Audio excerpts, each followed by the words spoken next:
امام اعظم کون تھے؟ امام تو بہت ہیں لیکن ہم ان کی بات پر کیوں عمل کرتے ہیں، اس کی وجہ بتاتے ہیں۔ امام اعظم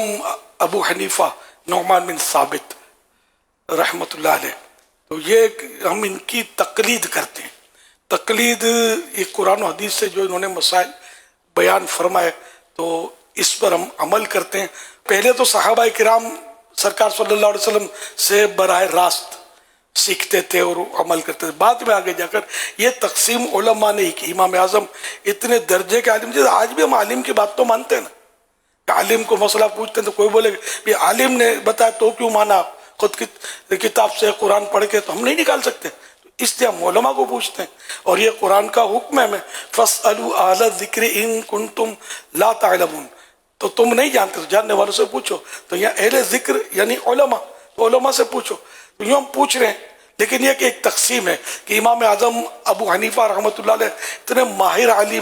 ماہر عالم قرآن و حدیث کے کہ انہوں نے جو مسائل مطلب کھول کے قرآن و حدیث کے بیان کیے جو ہر آدمی نہیں سمجھ سکتا، تو اس پر علماء نے اتفاق کیا اور یہ اس پر عمل ہوا۔ پھر بعد میں یہ تو تابعی تھے، بعد میں دیگر ائمہ کرام بھی تھے، 4 مشہور اماموں کی تقلید کی جاتی ہے، ویسے اوروں کی بھی کی گئی ہے مجتہدین کی، لیکن اب دنیا میں 4 امام رہ گئے۔ امام اعظم کی تقلید ہم اس لیے کرتے ہیں کہ ویسے تو بکثرت علماء نے یہ لکھا ہے کہ جو مذہب اہل سنت و جماعت ہے وہ اب ان 4 مذاہب کے اندر ہی ہے، یعنی دنیا کی آپ جتنی بھی آبادی ہے ساری آبادی دیکھیں گے تو اس میں سے 90% آپ کو وہی ملیں گے کہ جو ان 4 اماموں میں سے کسی نہ کسی امام کی پیروی کرتے ہیں۔ تو 4 ائمہ حق ہیں،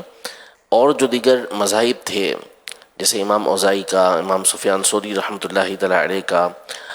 دیگر اور ائمہ کے مذاہب تھے، لیکن چونکہ اللہ پاک کی مرضی ہے جس کے مذہب کو اس نے باقی رکھا، جن کے اصول کو اس نے باقی رکھا،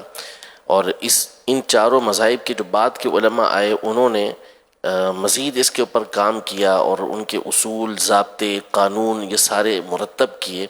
تو یوں یہ 4 باقی رہے اور ساری دنیا کے اندر پھیلے۔ تو اب ساری دنیا کے مسلمانوں کا ایک طرح سے اس پر اجماع ہے کہ ان میں سے کسی نہ کسی کی پیروی کی جائے گی، اور پیروی وہی ہوتی ہے کہ قرآن و سنت کی روشنی کے اندر انہوں نے جو اصول اور ضابطے دیے ہیں، جو مسائل بیان کیے ہیں، اسی کو ہم فالو کر رہے ہوتے ہیں، اور حقیقتاً وہ قرآن و سنت کی پیروی ہوتی ہے، اسی کے پیچھے چلنا ہوتا ہے۔ باقی رہا ہم کیوں ہیں، تو ہم اس لیے کہ ہمارے امام، ہمارے جو علاقے ہیں اس کے اندر ہمیشہ سے فقہ حنفی یہ رائج رہی ہے، تو اسی کی پیروی کی جاتی ہے۔ بہت سارے ممالک ہیں جہاں پر امام شافعی کے پیروکار ہیں تو وہ امام شافعی کی تقلید کرتے ہیں، بہت سارے جگہ ہیں کہ جہاں امام مالک کی تقلید ہوتی ہے تو وہاں پہ ان کی تقلید ہوتی ہے۔ تو جو جہاں ہوتا ہے اور جس مذہب پر وہ چل رہا ہوتا ہے پھر اسی پر اس نے چلنا ہوتا ہے، تو اس لیے کسی نہ کسی ایک امام کی پیروی کی جاتی ہے۔ اور داتا حضور یہ حنفی تھے، ہمارے غوث اعظم حنبلی جن کے ہم مرید ہیں، تو طریقت میں ہمارے امام غوث پاک ہیں، اس میں بھی شرم کوئی حرج نہیں ہے کہ حنفی، شافعی، مالکی، حنبلی، ان کے بارے میں فتاوی رضویہ میں لکھا کہ یہ سب حقیقی بھائی کی طرح ہیں، حقیقی بھائی ہیں، ان کے عقیدے میں کوئی فرق نہیں ہے۔ بعض مسائل میں کہ قرآن و حدیث سے ان کو یہ سمجھ آئی اور ان کی صلاحیت اتنی تھی کہ ان کا سمجھنا منظور رکھا گیا،